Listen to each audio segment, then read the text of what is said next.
ती भागवत अध्याय 23 आणि श्लोक क्रमांक 30, ओवी क्रमांक 471.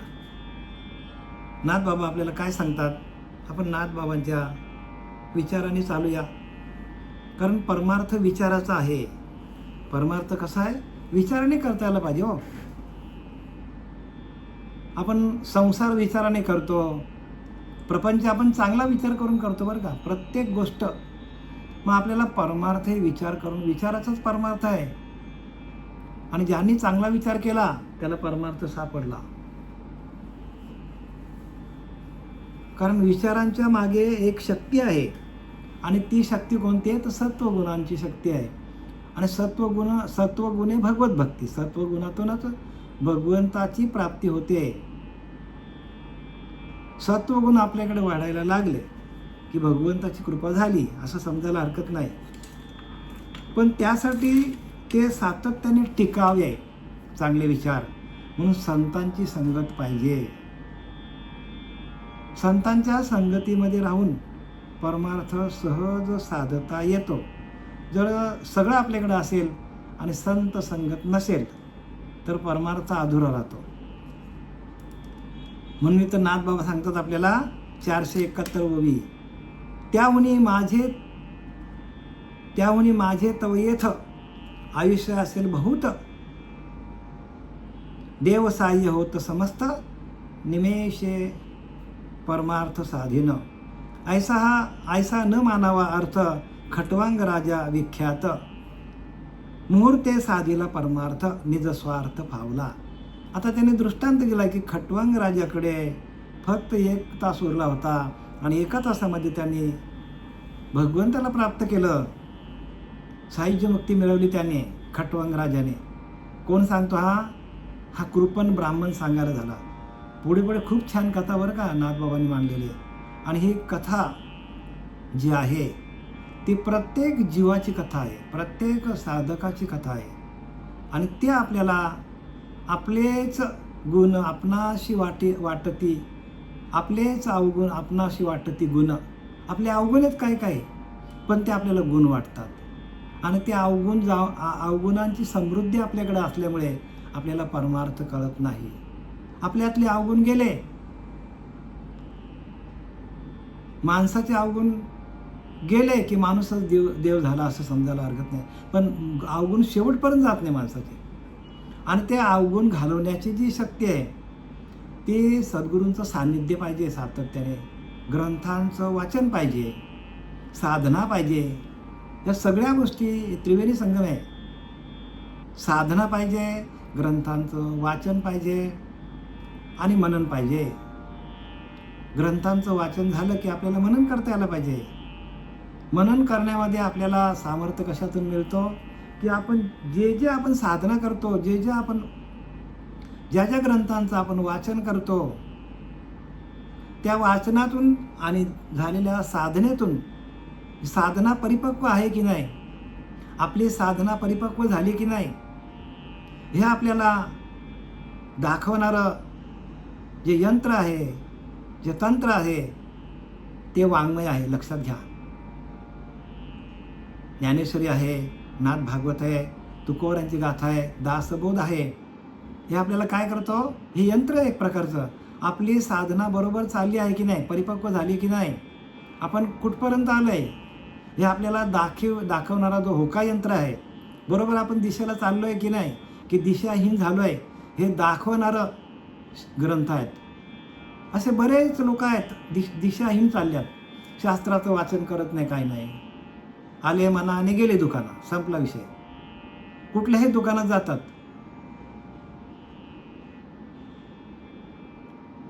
आणि मग माणसाचे होते फसगत. मग आपण कुठल्या दुकानात जायचं, आपण कुठल्या परमार्थामध्ये जायचं, कुठल्या पंथात जायचं आपण, हे आपल्याला आपली साधना सांगते, स्वतःचा ध्यान सांगतो, नामाचं चिंतन सांगतो. कुठल्या परमार्थात जायचं, कुठल्या पंथात जायचं तेही कळलं नाही आपल्याला तर आपल्याला ग्रंथ सांगतात. ज्ञानोबारांची ज्ञानेश्वरी, नाथ भागवत, कबीरदासांचे दोहे, सगळे आपल्याला ग्रंथ आपले गुरु आहेत. ग्रंथच गुरु आहेत आपले. पण ते ग्रंथ गुरु करण्याच्या आधी आपल्याला जो अगोदर गुरु भेटलेला आहे ग्रंथ वाचण्याच्या आधी, तो गुरु आपला नामावर आरूढ असेल. गुरु परमात्मा परेशू ऐसा दृढ जायचा विश्वासू, देवतायाचा अंकिला आणि त्यांच्या घरी संचिला. गुरु परमात्मा परेशू म्हणजे काय? गुरु हाच परमात्मा आहे. गुरु काय आहे? हाच परमात्मा आहे. आणि परेशू म्हणजे काय? परेशू म्हणजे परेमध्ये असलेला ईश्वर आपल्याला दाखवतो. आपली उपासना कुठून चालू होतो? परेपासून चालू होतो. आणि ज्याची नाभी ज्याची उपासनेला उपयोगात येत नाही, त्याची साधना परिपक्व नाही. कारण नाभीपासून उन्मेष वृत्ती ते पराजानीचे श्रोती ध्वनी पश्यंती हृदय वसे, असं संत रामदासांनी सांगितलं आहे. आणि आपल्याला तशी अनुभूती यायला पाहिजे. आणि त्या अनुभूती आल्यानंतर मग आपण परिपक्व होऊन जातो. पण अनुभूती जर आपल्याला आली नाही आणि आपण आयुष्यभर साधना केली, साधनेच्या द्वारे आपल्याला आलेले अनुभव आपल्याला या ग्रंथांमधून टॅली करायचे असतात. आपल्याला झालेली साधना, आलेले अनुभव, ते अनुभव नाथांनी लिहिलेत की नाही, ज्ञानोबांनी लिहिलेत की नाही, आणि लिहिले असतील आणि जसेच्या तसे आपल्याला अनुभवाला येत असतील, तर आपण योग्य मार्गावर, योग्य पथावर, संतांच्या मार्गावर, आत्मतत्वावर, आत्मज्ञानावर आपण आरूढ आहोत, समजायला हरकत नाही. आणि जर आपल्याला अनुभव येत नसतील संतांनी सांगितल्याप्रमाणे, तर मग आपण मग कुठेतरी मागे पडलोय. ज्याचा त्यांनी घ्या बरं का, ज्याच्या त्यांनी कराव्या बलकट बुद्धी बलकट, तुम्हीच तुमची बुद्धी बलकट करायची. अडचण असेल तर विचारा, आम्ही उत्तर देऊ तुम्हाला सद्गुरु कृपेने. पण विचारलं तर माहीत पडेल. त्याहून माझे खटवांग राजाने एका तासामध्ये काय मिळवला? मोक्ष मिळवला. आणि माझ्याकडे तर भरपूर आयुष्य पडलं आहे असं कोण सांगतो? असं तो कृपण ब्राह्मण सांगतो. हे भिक्षुकीत चालले बरं का नाथबाबांचं, अध्याय 23वा. आणि कुठं कसं रंगवलं बघा नाथबाबांनी. कारण संत आहेत ते, संतांना सगळं माहिती असतं, कारण ते शांत झालेले असतात म्हणून ते संत असतात. आपल्याकडे शांती नावाचा परब्रह्म आहेच नाही हो. आपण संपूर्ण प्रपंचामध्ये अडकलो आहे. जसं तुमचं भजन वाढेल, जवळ करी माझी भक्ती, तव अविद्या निवृत्ती. बघा, म्हणजे जसं तुमचं भजन वाढेल, जसं आपल्या मनाकडे शांती येईल, तव अविद्या निवृत्ती, म्हणजे अज्ञानापासून आपण निवृत्त होऊ. जेणे माझ्या स्वरूपाची प्राप्ती, आणि आपल्या स्वरूपाची प्राप्ती आपल्याला होईल. श्रुती वेदांत्या तर्क, 4 वेद 6 शास्त्र 18 पुराण आपल्याला सांगणार नाही. 4 वेद 6 शास्त्रांना आपल्याला स्वरूपाची ओळख करून घ्या, स्वरूपाशी एकरूप करणार नाही. मग स्वरूपाची ओळख कशातून मिळेल आपल्याला? जवळ करी माझी भक्ती. जसं आपलं नामस्मरण वाढेल, जसं नामाचं चिंतन होईल, तव अविद्या निवृत्ती, म्हणजे आपल्याकडलं अज्ञान निघून जाईल. अज्ञान गेलं की ज्ञान स्वतः तयारच आहे. पाण्यावरती शेवाल आलाय, पाण्यावरती कचरा आलाय, सगळा पाण्यामध्ये गढूळ झालंय. पाणी मूळचाच शांत आहे, पण गढूळ झालंय. आपण कसा आहोत? सच्चिदानंद स्वरूपच. प्रत्येक माणूस हा सच्चिदानंद स्वरूपच आहे, पण आपण पाण्यासारखं गढूळ झालोय. विषयांनी, वासनेनी, इच्छा, आकांक्षा, कामना, भावना, असूया, रजगुण, तमगुण, सत्वगुण, अहंकार सगळं आपल्याला नाचवतात.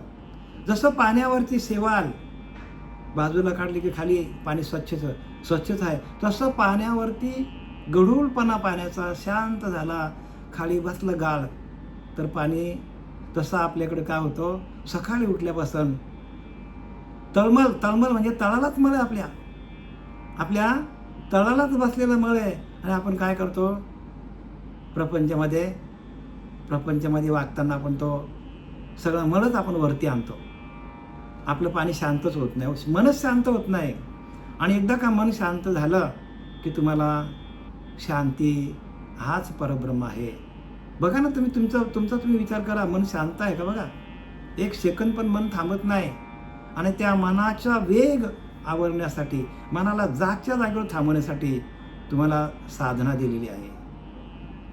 सच्चिदानंद सद्गुरू श्रीपाद बाबा, रामदास बाबा, नारायण बाबा, नाना बाबा, पांडुरंग देवीकर बाबा, आपले शरद महाराज, आमचे गजानन महाराज यांनी हेच साधना केली बरं का. हीच साधना करतात. साधनेच्या द्वारे आपल्याला सगळं मिळतो. आणि आपली साधना परिपक्व झालेली आहे.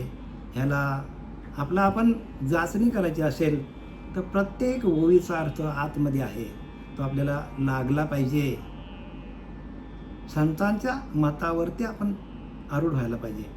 संतांच्या मनामध्ये विवेक प्राप्त झाला, विवेक निर्माण झाला, तसा आपल्याकडं विवेक निर्माण झाला तर आपल्याला हे ग्रंथ सगळे कळतील.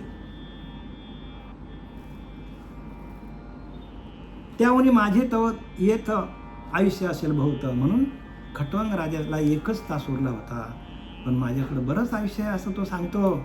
देव साह्य होय समस्त, निमेष निमेष परमार्थ साधीन.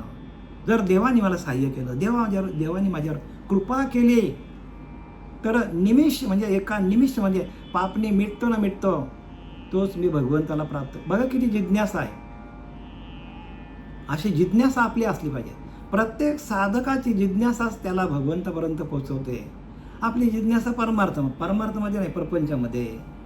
प्रपंच नेटका करायला जातो आपण, प्रपंच करिता नेटका कधी होतो फाटका माहीतच पडत नाही हो.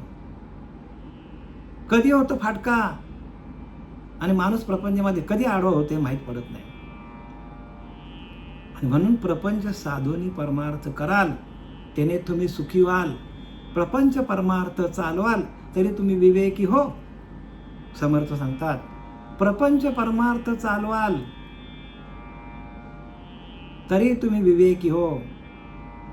बघा विवेक काय सांगितलंय, प्रपंचातून आपल्याला प्रपंचातून वेळ काढून आपल्याला परमार्थ ही साधता आला तरच आपल्याकडे तो विवेक आहे, नाहीतर अविवेकी आपण. प्रत्येक जीव हा कसा आहे, विवेकहीन आहे. आणि म्हणून तो पशुसारखा आहे. पशुसारखा माणूस वागतो बघा ना. आहार, निंद्रा, भय, मैथून हेच माणसाला माहिती आहे. आहार, प्राणी काय करतात, आहार घेतात, निंद्रा घेतात, भय आणि मैथून आपण पण तेच करतो. आपण ज्ञानाच्या मागे नाहीच आहोत आपण. आणि ज्ञानाचा भांडार लिहून ठेवलाय. त्याहून माझे तव येथं आयुष्य असेल बहुत. आता तो कृपण सांगतो, ब्राह्मण स्वतःच सांगतो कथा, स्वतःचे अनुभव सांगतो की मी त्या खटवंग राजापेक्षा मला भरपूर आयुष्य आहे. देव साह्य होय समज. जर मला देवाने सहकार्य केलं, देवाने मला आशीर्वाद दिला, देवाने माझ्या पाठीशी देव उभा राहिला, मागे पुढे उभा राहे सांभाळी, तर अशी जर देवाची इच्छा झाली, निमेष परमार्थ साधेन. एका क्षणात काय होईल, परमार्थ मी साधेन, पलभरात परमार्थ साधू शकेन, एवढी त्याची जिज्ञासा सुरू झाली. कशामुळे सुरू झाली, का बरं त्याची एवढी जिज्ञासा वाढली? जिज्ञासा वाढण्याचं कारण काय, त्यांनी बरेच प्रपंचामध्ये त्यांनी काय केले, झटके खाले हो. प्रपंचामध्ये काय केले, अनेक प्रकारचे दुःख त्याने सहन केले. आणि म्हणून तो म्हणतो, एका क्षणात भक्तांचे हरावया चित्त, हरितो त्याचं वित्त. त्याचे स्वतःच्या मुखातले बोलेत बरं का, ब्राह्मणाच्या. भक्तांचे हरावया चित्त म्हणजे प्रपंचातून चित्त काढण्यासाठी हरितो त्यांचे वित्त. भगवंतच काय करतो, त्यांच्याकडे असलेला पैसा, अडका, जमीन जुमला सगळं काढून घेतो, असा तो स्वतःच म्हणतो बरं, कबुली जबाब देतो. वित्त त्यागे करून सुचित, वित्ताचा त्याग केला तरच आपलं मन सुचित होईल. चित्त सुचित होईल कधी, जर माझ्याकडे असलेला संपूर्ण जे काय माणसाकडे जे काय संपत्ती आहे ती सगळी हिरावून घेतली. कोणाची, त्या भिक्षुकी कोण, भिक्षुक ब्राह्मणाची म्हणजे कोणाची, त्या कृपण ब्राह्मणाची सगळी संपत्ती भगवंताने हरून घेतली. आणि म्हणून तो असा म्हणतो, भक्तांचे हरावया चित्त, हरी हरी तो माझे त्यांचे वित्त, आणि वित्त त्यागे करुणे सुचित, दे विवेकयुक्त वैराग्य. विवेकयुक्त वैराग्य कधी आलं? सगळं प्रपंचातलं सगळं गेलं. पैसा अडका, जो जमीन जुमला सगळा होता ते सगळं गेलं. असं त्याच्या मुखातले बोल आहेत. कोणाच्या? त्या कृपण ब्राह्मणाच्या. आजी विवेक वैराग्य जायसे आहे, हे जय निर्वाहले राहे, ताई कलिकाल बापुडे काय, म्या जिंतेल होय संसार. आता पुढच्या ओळीत सांगतात, आजी विवेक वैराग्य जैसे आहे, हे जय निर्वाहले राहे. आणि विवेक आणि वैराग्य जर माझ्या चित्तामध्ये, माझ्या मनाकडे, माझ्या अंतःकरणामध्ये विवेक आणि वैराग्य जर टिकून राहिलं. बघा काय काय लोकांना तात्पुरता वैराग्य येतो, तात्पुरता विवेक येतो त्यांच्या चित्तामध्ये. स्मशानभूमीत गेलं, अरे बापरे, हा माझ्या जोडीचा होता, गेला, आपल्याला पण जावं लागेल. मग काहीतरी माणूस माल काय आणतो, काय काय पूजा काय करतो, सगळं करतो. मनामध्ये आणतो आपण आता उद्यापासून माल घालूया, असं करूया, तमुक करूया, मंदिरात जाऊया, अनेक प्रकारच्या पूजा करायला तिथे विचार करतो. कुठे? स्मशानभूमीमध्ये. आणि घरी आला की सगळं विसरतो. म्हणजे हे काय? हे तात्पुरतं वैराग्य आहे. आणि म्हणून त्याला विवेकाची जोड पाहिजे. आणि हा कृपण ब्राह्मण सांगतो की आजी विवेक वैराग्य जैसे आहेत, हे जय निर्वाहिले राहे. म्हणजे कायमस्वरूप जर माझ्याकडे राहिलं, ताई कलिकाल बापुडे काय, जिंतेले होय संसार. तर कलिकाल काय करेल मला? कलिकाल मला काहीच करू शकत नाही. माझ्याकडे विवेक आणि वैराग्य जर सातत्याने राहिलं तर कलिकाल माझा बाल पण बाका करू शकत नाही, काहीच करू शकत नाही. तसं माणसाच्या अंतःकरणामध्ये, माणसाच्या मनामध्ये, माणसाच्या चित्तामध्ये विवेक आणि वैराग्य जर कायमस्वरूपी टिकून राहिलं तरच माणसाला या संसाराच्या जन्ममरणाच्या चक्रातून बाहेर पडता येतो बरं का. असंच बाहेर पडता येत नाही. कारण विवेक आहे ना, वैराग्य तर थांबत नाही माणसाकडे. वैराग्य तात्पुरता असतो. आणि म्हणून आपल्याला जर कायमचं वैराग्य हवं असेल तर विवेकाची जोड लागते त्याला. म्हणून विवेक वैराग्य अनेक वेळा हे शब्द इथे आलेले आहेत. लिहिले की नाही? वैराग्य विना आणि विवेकाविना आंधळा आणि पांगळा असं लिहिले की नाही? विवेक विना वैराग्य आंधळा आणि वैराग्य विना विवेक पांगळा असं लिहिले की नाही? म्हणजे याचा अर्थ आंधळ्या पांगळ्यांची जोडी आहे. पण आंधळ्या पांगळ्यांची जोडी जर व्यवस्थित चालायला लागली तर आंधळ्याला पांगळा सहाय्य करतो आणि पांगळ्याला आंधळा सहाय्य करतो. म्हणजे काय? अहो आपल्याकडे अज्ञान आहे. आणि अज्ञान जाण्यासाठी आपल्याला काय करायला पाहिजे? तर भगवंताचं भजन करायला पाहिजे. ह्याच्यावर संकटे आली म्हणून हा पुढे गेला. अनेक संकट, अनेक दुःख भोगिले जेणे, तया अशीच परमार्थ बाणे. संसार दुःखाचे निगुणे वैराग्य उपजे. काय सांगतात? संसार दुःखाचे निगुणे, गुणे म्हणजे अनेक पट्टीने वैराग्य उपजतो. ह्याला तेच झालंय. संसारामध्ये ताप दुःख कष्ट आले आणि म्हणून याला वैराग्य प्राप्त झाला. हा पूर्वी कैसा होता येथ, आता पालटले याची वृत्त. आता भगवंत सांगतो उद्धवाला, बघ उद्धवा, हा पूर्वी कैसा होता येथ, कसा होता हा? कंजूस ब्राह्मण होता, कोणाला विचारायचं नाही, अगदी कंजूस मक्खीचूस होता. आणि आता याचे पालटले चित्त, आता पालटले याचे वृत्त. वृत्त म्हणजे वृत्ती, म्हणजे याची वृत्ती निघून गेली आता. आणि वृत्ती कुठे, याची वृत्ती कुठे यायला लागली आता? आता याची वृत्ती भगवंताकडे यावं लागली. पूर्वी हा संसारात प्रपंचात अडकला होता. झाला विवेक वैराग्ययुक्त, आश्चर्य सांगत श्रीकृष्ण. आता भगवंत सांगतो आश्चर्यचकित झालो मी, एवढी याच्या वृत्तीमध्ये फरक कसा पडला. आता हा पूर्वीचा ब्राह्मण राहिला नाही, हा कंजूस राहिला नाही. आता हा काय झालंय, वैराग्ययुक्त ब्राह्मण झालेला आहे. वैराग्य विवेक दोन्ही पण याच्याकडे आले.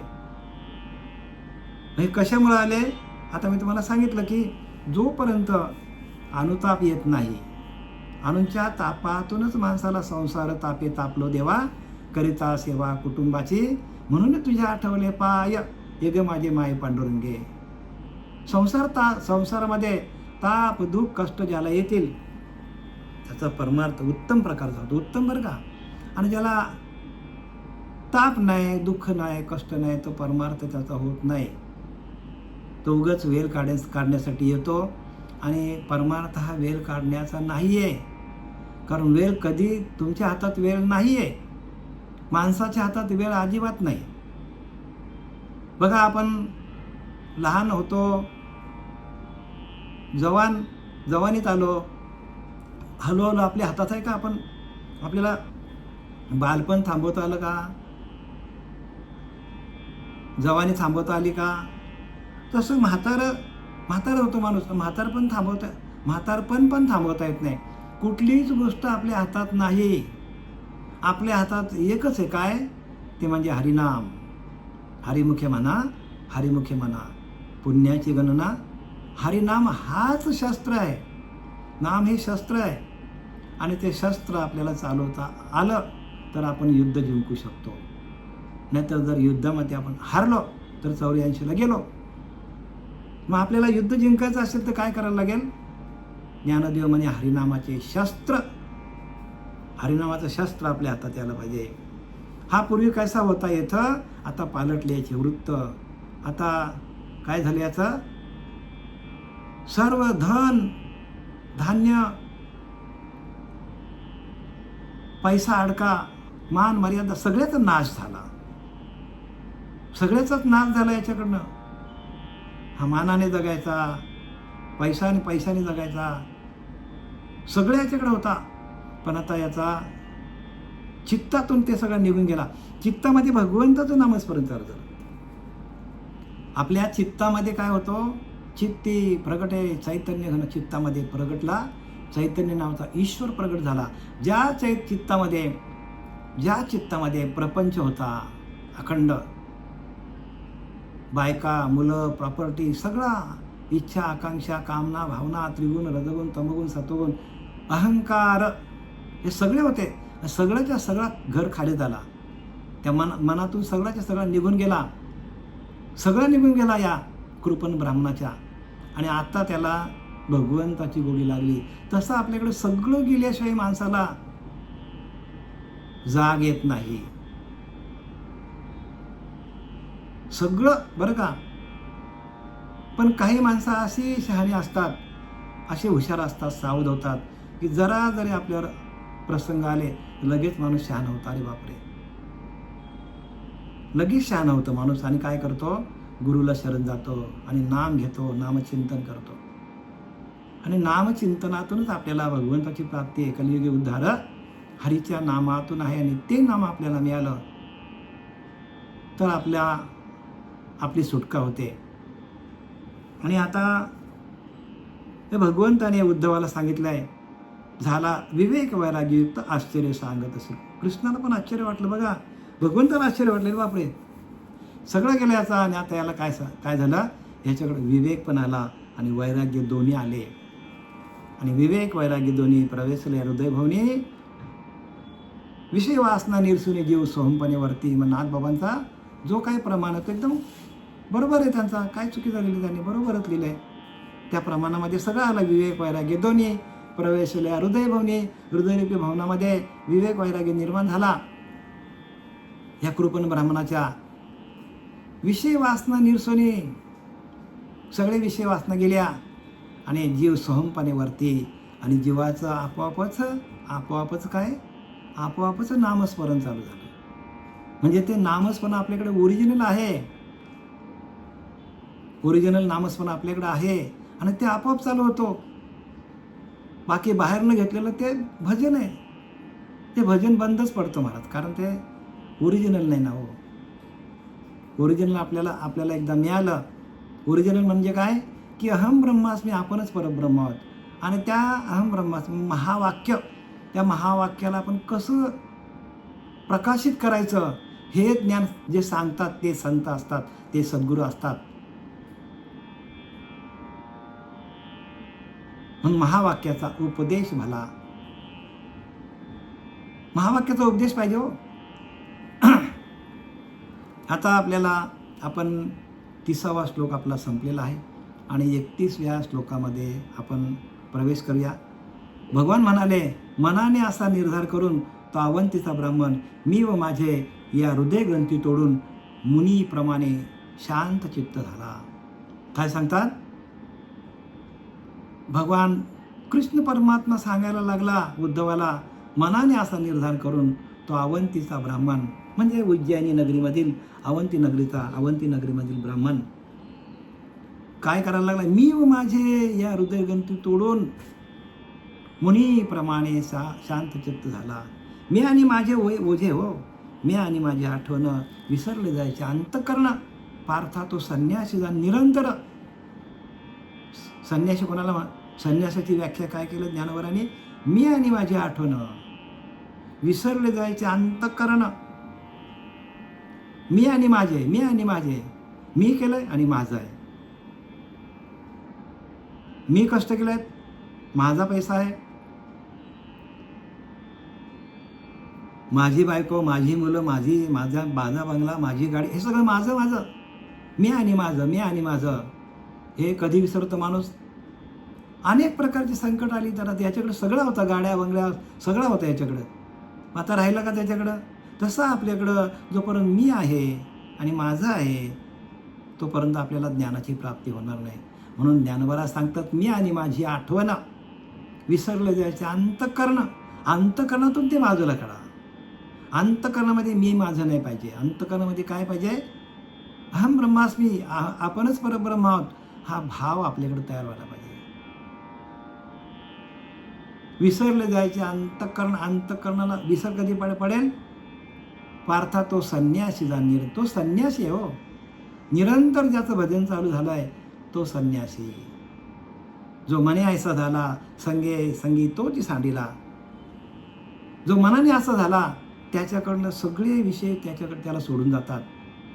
संगे तोची सांडीला. जो मने ऐसा झाला संगे तोची सांडीला. म्हणजे मनातून सगळं जायला पाहिजे. आपल्या मनाकडे सगळ्या काय त्या सगळे भाव आपल्या मनाकडे प्रपंचाचे. आणि जोपर्यंत प्रपंचामध्ये आपण आहोत तोपर्यंत आपल्याला मी आणि माझं त्रास देणार आहे. आणि हे मी आणि माझे ह्याच्या जागेवर भगवंताचं नामस्मरण यायला पाहिजे. या हृदयग्रंथी तोडून मुनीप्रमाणे शांतचित्त झाला. हृदयामध्ये आपल्या ग्रंथी आहेत. हृदयामध्ये काय आहेत? हृदय ग्रंथी म्हणजे हृदयामध्ये ग्रंथी आहेत त्या. आणि त्या ग्रंथी हृदयामध्ये जसा भाव असेल तशा त्या ग्रंथी स्फुरण पावतात. ग्रंथी कुठे आहेत आपल्या? भाव कुठे? आपल्या हृदयामध्ये. मग हृदयामध्ये जर सोहम तत्वाचा भाव असेल तर आपल्याला भगवंताची प्राप्ती आहे. हृदयामध्ये जर आपल्या त्या ग्रंथी जर प्रपंचाचंच भजन करत असतील तर आपल्याला प्रपंचच आयुष्यभर करावा लागतो. म्हणजे ज्या ठिकाणी तो प्रपंचाचा भाव आहे त्या ठिकाणी आपण 1 तास जरी सकाळी त्या सोहम तत्वाचा भाव निर्माण केला तर आपली सुटका होतो बरं का. मग दिवसभर तेच राहतं आपल्या मनामध्ये. जसं मोबाईलला आपण चार्जिंग केलं तर मोबाईल दिवसभर आपल्याला काम देतो. पण चार्जिंग व्हायला पाहिजे. तसे आपली बॅटरी चार्जिंग व्हायला पाहिजे. सकाळी उठल्यावर ब्रह्ममुहूर्तावर चार्जिंग व्हायला पाहिजे. आणि ती चार्जिंग जी आहे ती आपल्याला दिवसभर काम देते. पण आपण परत जर झालेली चार्जिंग बॅटरी जर आपण जो काय आपल्याकडं अनुभव आलेला आहे तो आपण टाकून दिला तर मग परत आपण 24 घंटे प्रपंचात अडकतो. आणि हा प्रपंच आपल्याला मग त्रासदायक होतो. पण तोच प्रपंचामध्ये राहून जर आपलं अखंड भजन चालू झालं दलिता कांडिता तुझं गायन अनंता मन गोविंदी परंतु देह काम करे. जनाबाई म्हणतात की नाही, जनाबाई सांगते दलिता म्हणजे दळण दळताना पूर्वीच्या काळी बघा असे जाते होते, त्या जातेवर दळण दळायच्या आणि ओव्या गायच्या. आता आपल्याकडे मोठे मोठे काय निघाले यंत्र निघाले. तो दलिता कांडिता म्हणजे उखळीमध्ये कांडायचं भात. तुझं गायन अनंता, बघा भगवंताचं नामस्मरण. दलिता कांडिता तुझं गायन अनंता मन गोविंदी देह काम कर. मन माझं गोविंद गोविंद मना लागली आहे चंदू. मग गोविंद ते काया भेद नाही देवातया.